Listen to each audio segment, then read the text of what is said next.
Hi, we're Bane and Debbie Travel, and on this episode, we'll be talking about our time with GTFO Tours in the Netherlands. We'll be diving into the itinerary, what we did, things we saw, what we heard, things we tasted. Stay tuned. Hello. Hi. Hi. We are back with a update video Post-trip update on our relocation tour that we did with GTFO Tours to the Netherlands. First up, we flew into Haarlem and we stayed at a hotel in Haarlem. We stayed at I'm gonna get this wrong because it's not written down. Oh, there it is. The Amrath Frans Hals Hotel in Haarlem. It was right in the center of Haarlem. We could really good location. See the church. We could hear the church bells every half hour ringing. It was a great location. Yeah. Pedestrian only area, so that was really nice to be able to just walk everywhere. Really close to the train station too. So on the first night when we arrived, we met up with the rest of the tour group and our tour guides, and we went to Jopenkirk. I don't know if that's how you pronounce it. Maybe Jopenkirk. It is a old church that they remodeled into a brewery / restaurant. Yeah, it was really cool. They had the stained glass windows, and it was so big inside, and the lighting was really cool. It was very dramatic. I liked it. They had carpets on the ceiling. I don't think it went on the walls. It went up the walls. It went up the walls, but it didn't go on the ceilings. But not like carpet, like shag carpet, like carpet, like Ottoman, like Persian rugs. Ottoman. Yeah, Ottoman. Like an Ottoman. They had like an Ottoman. The or walls like the Ottoman were padded Empire. with Ottomans. Ottoman Empire. Persian. Same thing. No. Yeah, you're right. Then after that, it was day 2 technically on our itinerary, and we spent the morning. We met at the hotel with Daniel, who is a realtor or makelaar, and very knowledgeable. Yes, he kind of gave us the rundown of what to expect in the housing market in the Netherlands. So that was very helpful. Whether you're buying or renting, he covered both of those. Then we walked to the train station, which is only like a 15-minute train walk. A 15-minute walk. And the train stays still. You have to walk down it. you walk with the train. And then we headed to Utrecht for the day. And we did a really cool walking tour of Utrecht. It was stunning. Like, the dome was like, what do they call it? The dome? The dome. The dome was really like... very tall. Intrusive. Yeah. I think for most of these cities, as long as you can see a church steeple in some capacity, it'll kind of guide you to where you're going, which is pretty cool because, the churches are immense. Then after the tour, we went to lunch with another realtor, makelaar, Shantae, and she had more of a presentation. Yeah. She gave us booklets that were laminated and stuff. I think she was with Expat Things. Expat Things. Yeah, that was the name of her company. And she gave us the rundown on Utrecht specifically. So what is the housing market like in Utrecht? What we can expect as far as average rent costs and that sort of thing. By the way, that day the first day we were in Utrecht, it was great. There weren't a lot of people around. There were just enough people. But when we went back, what was it, Saturday? Yeah. There were so many people, more than Amsterdam. This was a Sunday, that we went Sunday afternoon, because it was literally about noon when we showed up in Utrecht. Anyways, after our tour in Utrecht, we went to an English comedy and networking event. Yeah, that was fun. It benefited War Child, and they're a charity that just tries to bring a little laughter and joy and normalcy to kids affected by wars around the world. And all of the proceeds went to help War Child. All of the comedians were from war-torn countries. So that was really interesting. We had Afghanis, Ukrainians, Iraqis. So Indians. yeah. Moving on. Yes. Then we did dinner at the Utrecht Rum Club, which was in a old. Actually, the comedy club was also in. An old storage. Yeah. Chamber. Yeah, like when they'd it was on the canal, so the ships would offload their goods into the storage containers, not storage cells, containers, like the storage cellars. cells. They're Yeah, old, cellar. sort of rounded, dome. and they've been made into restaurants and shops and bars and stuff. So it's really cool. They'd unload the goods there and store them in the cellar, and then the cellar had access to the stores above on the street, which was really cool. Then we just walked back to Utrecht Central and took a train back to Haarlem for the night. Then on Monday, this by the way is September 22nd, was our third day, and we went to Amsterdam. Before we headed out though, we did have delicious breakfast at the hotel. That breakfast was amazing. I'm gonna just €25. I'm gonna keep singing its praises, but I had so much coffee. the croissants.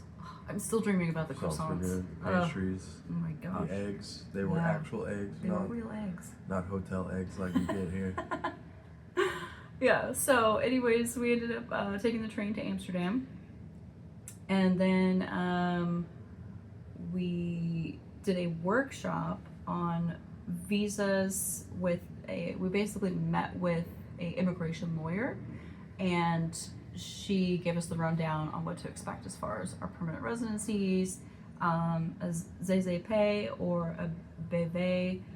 She talked about the 30% ruling, basically answered any of our questions that we had just on the spot. So it was really nice to get that from an immigration lawyer and be able to talk to an immigration lawyer about our specific situations and needs. Then we walked over to those damn boat guys and took a canal tour, and we had a little stowaway with us.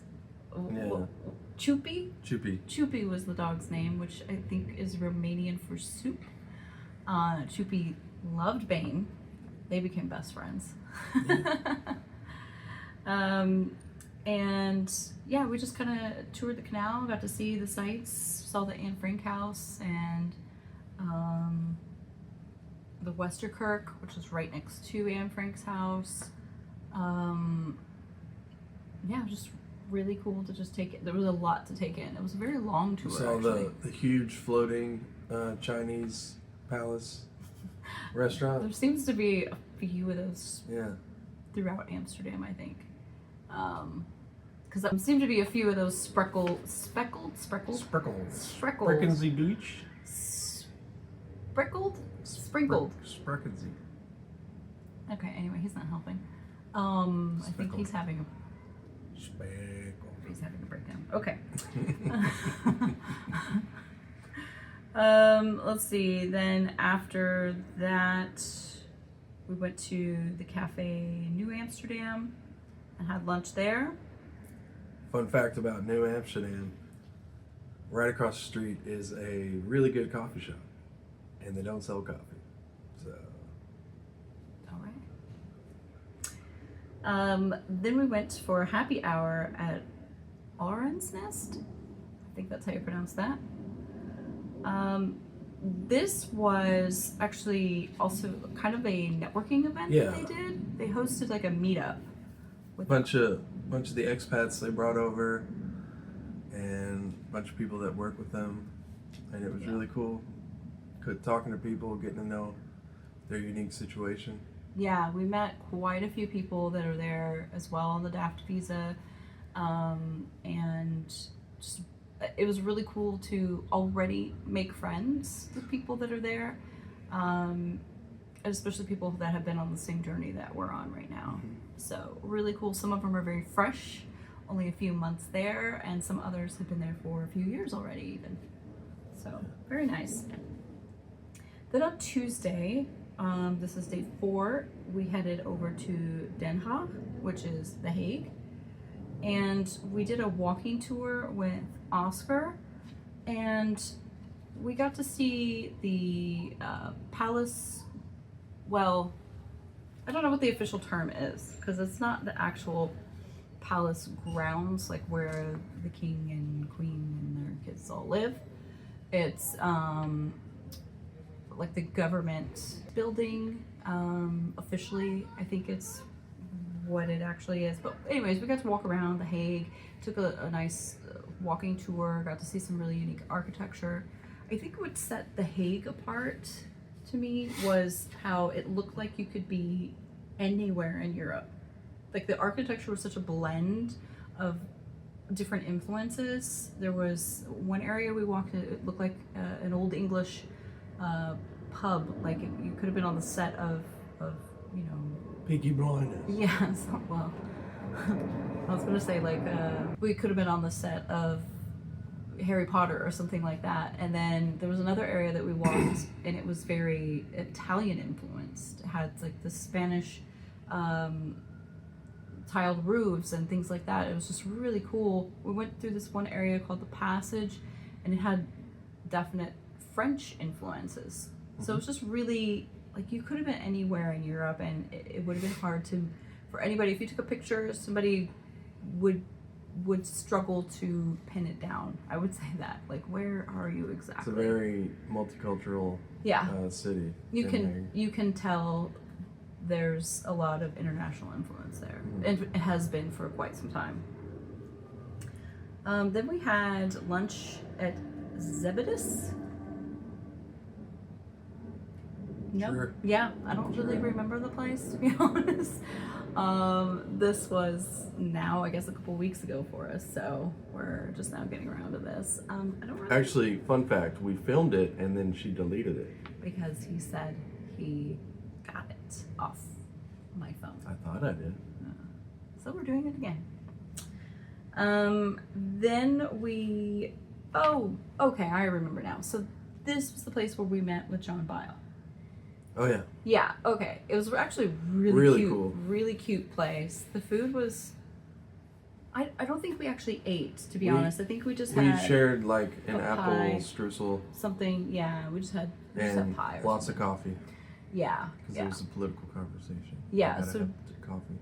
Yeah, John Bile is a D66 Former politician. Former politician. Is he a former politician? I don't think he's a former politician. He used to be.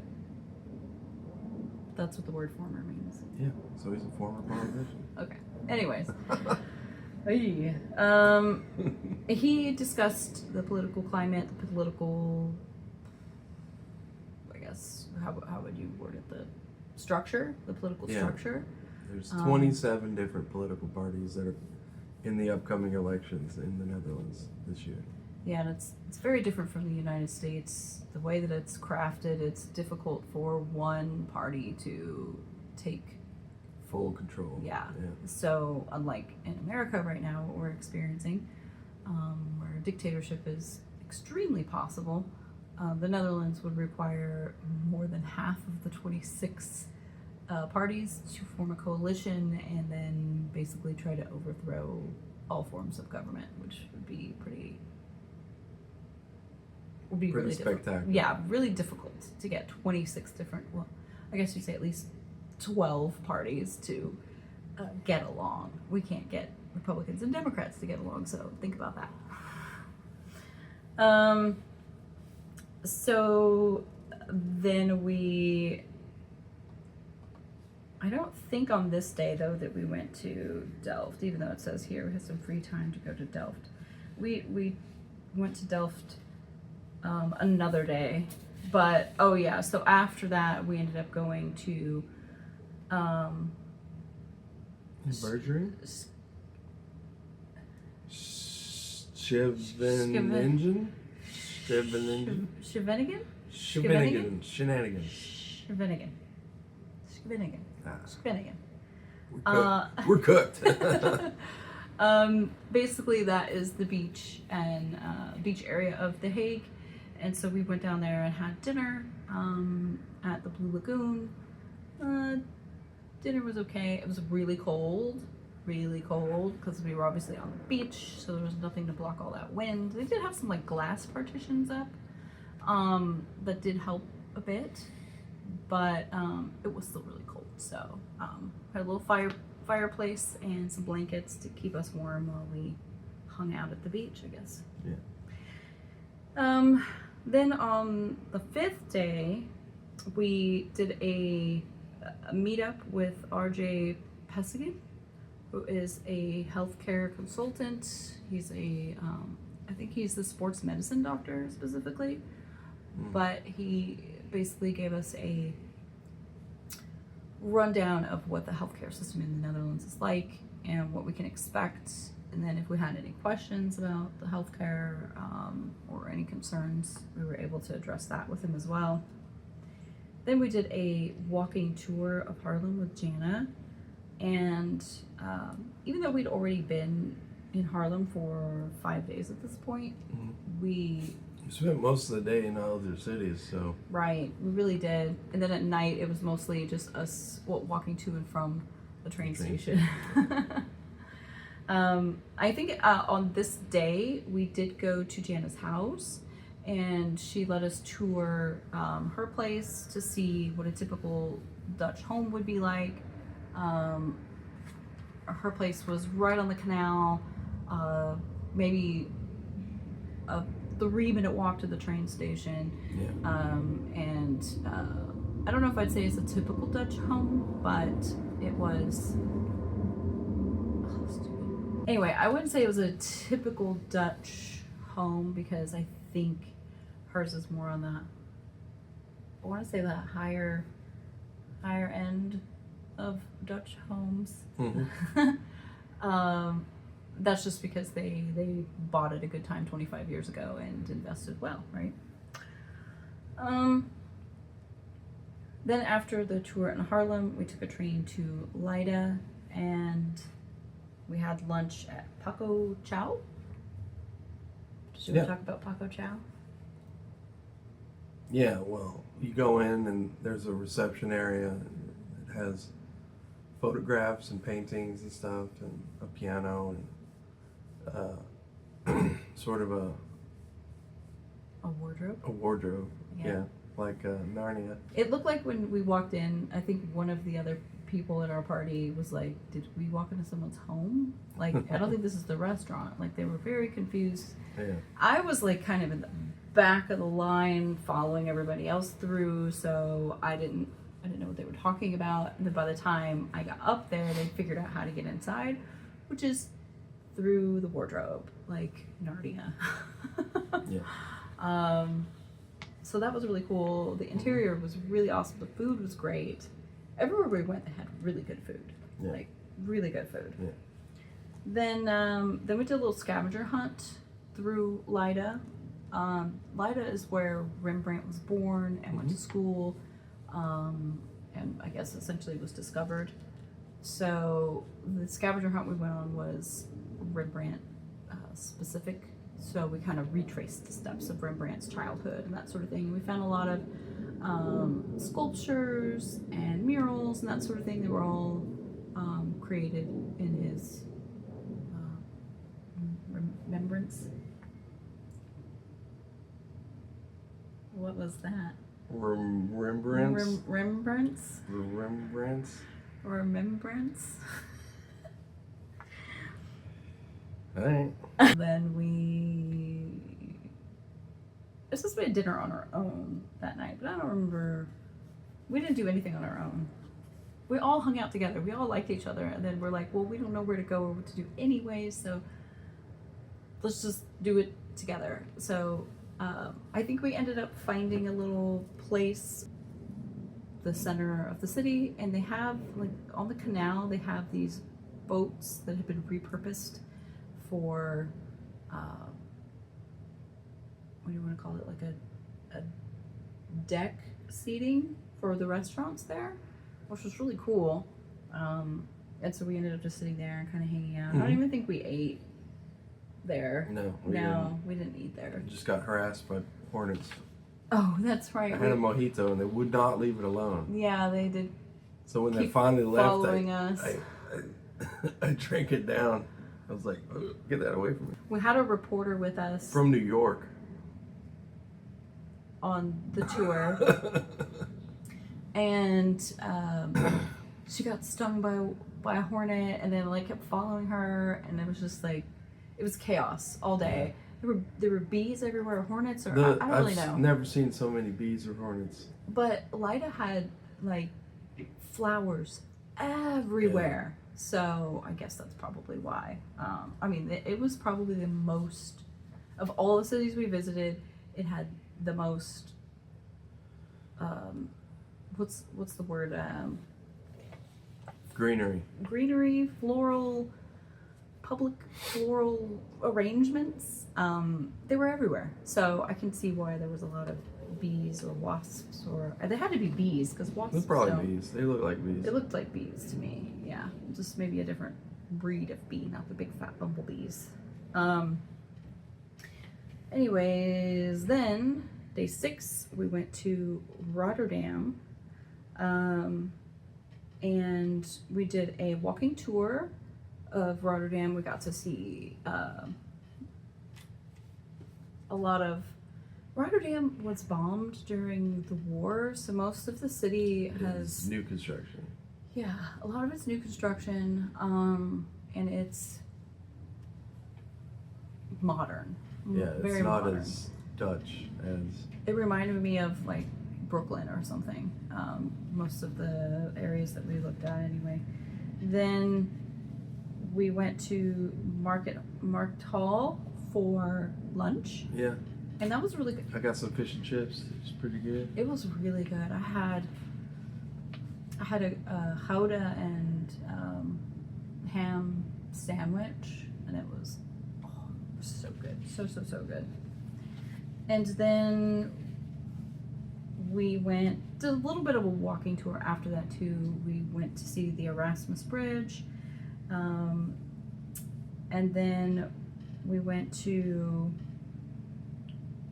Do you remember this? Guided tour of Kap van Zuid? I don't remember that either. I wasn't there. After I you was met in- us at Mark yeah. Hall. Yeah, it did. Yeah.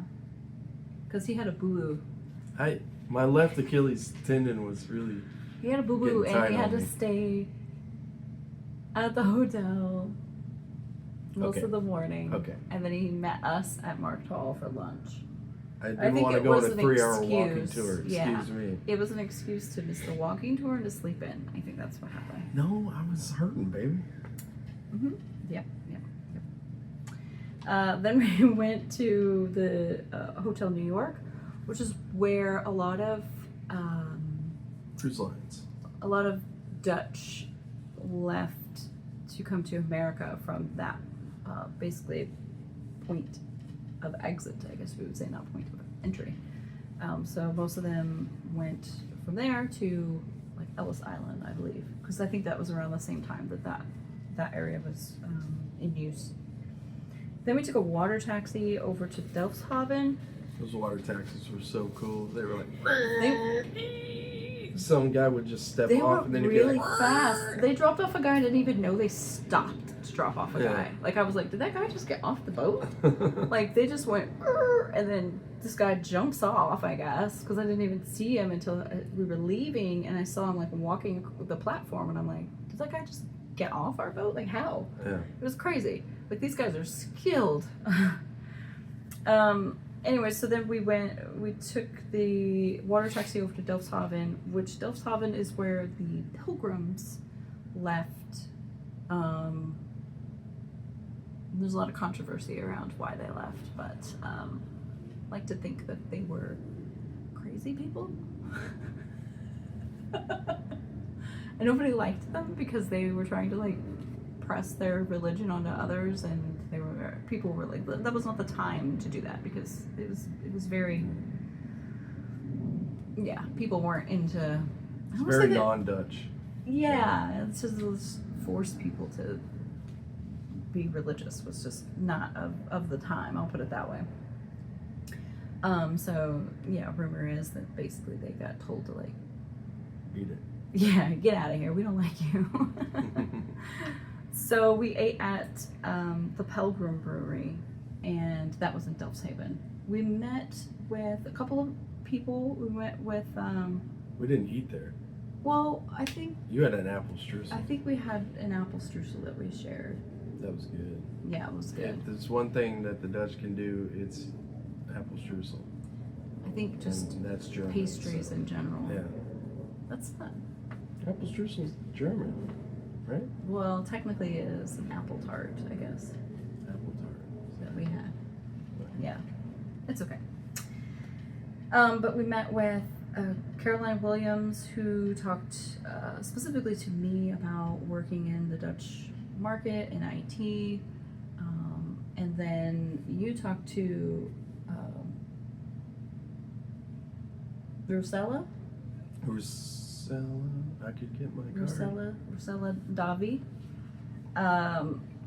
She's kind of well known in the immigrant community. That sounds really weird to say.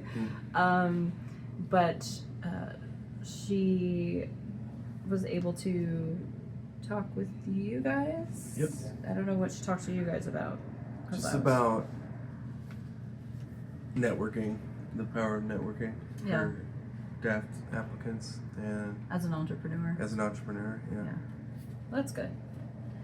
And then we took the train back to downtown, and we had dinner at Little V Vietnamese Bistro, which was really good. I think that other place that we said we didn't remember, I think that was the Indonesian place. Oh yeah, that Indonesian place was good. That was really good. Yeah. I think that was in Amsterdam. But yeah, the Vietnamese bistro was really good. They just kept bringing the food out. It was a lot of food. And then we just took the train back to Haarlem. And then that brings us into day 7, where we started the day at the hotel, and we had a workshop about taxes and money with Christy Duchateau. And it was supposed to be online, but they ended up booking the hotel conference room, and we all got to hang out and ask questions, so that was really good too. And then we ended up going to Delft for that day. One of the other couples that was with us actually bought a house in Delft. The whole time they were on the tour, they were working it out. Yeah, they were hustling. They were signing documents and going to getting stickers. Yeah, getting everything done. The residency stickers and all of that. They were getting it all done. So they gave us a tour of Delft because they'd already been there for a few weeks, and so they were probably the best experts that we had on hand, without actually hiring a tour guide. And since our Delft visit was kind of impromptu. Yeah, hey, let's go to Delft, right? Then we ended up having final dinner at in Nord. It was good. The fried cheese. The fried cheese still thinks about the fried cheese. Ricotta. It was in a really skillet. good. Yeah. Yeah. And then what was it? Eggplant? There was an eggplant. Yeah. I think most of the dinner was vegetarian. It was vegetarian, but it was very tasty. Yeah. They had like a special menu that night. The chef came and out. Italian menu. So Yeah, the chef came out and like did like what you see on like Top Chef or something, where they like present you each plate and then they talk about the plate and all that. So it was really cool. Felt very special and fancy, and it was delicious. Oh. And then we headed over to the Straat Museum, which, because again, yeah, I had a boo boo. he still So had his boo boo. no, I didn't go. Missed out. He missed out big time. Big time, because I will tell you, the Straat Museum, don't sleep on it. Don't sleep on, like, I had very different expectations about the Straat Museum because it's, We'll put some clips up. yeah, because it's a street art and graffiti museum, and I thought, I mean, graffiti, right? You know, no, this is a whole nother level. Like, this is, I can't even explain to you the immensity of the building itself. It had to be like, I don't know, 10 stories tall, and it was massive, and the paintings were like at least 12 feet There tall. were sculptures, some of too. them. Yeah, there were some sculptures. Like that big head. The big transformer. Yeah. That wasn't a sculpture. That was a painting. That was a painting? Yeah. Wow. Bravo. Yeah. I know. That's why I was like so impressed in the video. Yeah. I was like, what? Dutch art is so cool. From the old masters to Well, I To will the give you new- that. I to will the give new you that. age. Yeah. They don't have. Yeah. They do art really well. Yeah. They pride themselves in the art, and I think they have the most museums by square mile. Yeah, I think so. And there's a museum pass for all of the Netherlands. That's $90, 90 euros Yeah. a year. I But think. once you become a resident, I believe it's specifically Amsterdam, though. If you're a resident of Amsterdam, I think you get all of the museums for free on a certain day. I think it's like maybe Sunday or something Yeah, it's like probably that. real crowded though. Yeah. You'll have to check that out if you're gonna be, because I mean Amsterdam has the most museums for sure. Right? Yeah. I mean, they have the Rijksmuseum, they have the Yeah. Van Gogh Van Gogh. Van Gogh Van Gogh. Museum. Yeah. Gouda. And Houda. No, that's in Houda. Gouda. The Houda Museum is in Houda. Oh, it's a museum. There for is a cheese. museum, yeah. It's Okay. for real. Alright, I'm down. Let's go. I know. We're gonna do that. Don't worry. We'll put a link to our cheese episode at the end. Oh yeah. Yeah. Okay. I guess we're gonna do it then. All right. That almost wraps it up, because Saturday my brother joined us. Actually joined us on Thursday night, I think. Yeah. And then he trolloped around with us on Friday, and he flew in from Poland, where he's living and working right now. Is in Poland, so he was able to come out there pretty quickly. It's only like an hour and a half flight. So he came out there for the weekend, and Saturday we revisited Utrecht with him, because Utrecht was the first place that we visited, and it wasn't very it wasn't clear in our minds like some of the other cities were, because it was one of the first ones we saw. So we wanted to revisit that, and that's when, like Bane was saying, Oh my god. busy. So many people. It was shoulder to shoulder, walking through the crowds. It was. I think we saw 8 different bridal parties, Yeah, but they had. bachelorette parties. In all fairness, it was a Saturday, and they had the markets going on that day. And when we went the Sunday before, there were no markets. So I think that's the big difference. I don't know. There's Yeah, something. because it was really crowded on Saturday when we went. And we went to a birthday party that Bethany invited us to. One of her friends, who's another American. And we also got to see his apartment. I didn't see all of it. I mean, just saw like the area, like the living area or whatever. Yeah, it but was nice. it was nice. It was in a really good location in Amsterdam, and we jokingly did the Dutch birthday circle, and and had a good time doing that, and just congratulating everyone in the circle. And getting to know some other Dutchies that were there at the party. Yeah, so that was a good time. And then we had a reservation at the Siren for dinner, and we went down. So this was like in the tourist area, very, very touristy area of Amsterdam. And the Siren was Ooh, so good. It So was nice. really good food. Very fancy. We were not dressed fancy. We just walked in with our street clothes, and this place had like the waiters were wearing like white coats, and yeah, so we were maybe a little underdressed, but they didn't kick us out, so that's good. And yeah, so food was good, and then we headed out for the night, and then sadly the next day we flew back to America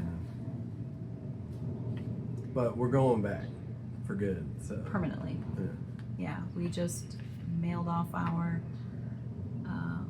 visa application today, and we signed a contract with a realtor, with the makelaar, to get that whole process started so that we can have a home by the time that we arrive in January. So things are moving. Well, we appreciate you guys for sticking with us, and we hope you enjoyed this episode, and there's more to come. So how about leave a comment down in the comment section saying where you want to see us go, anywhere in Europe. Goodbye. Bye.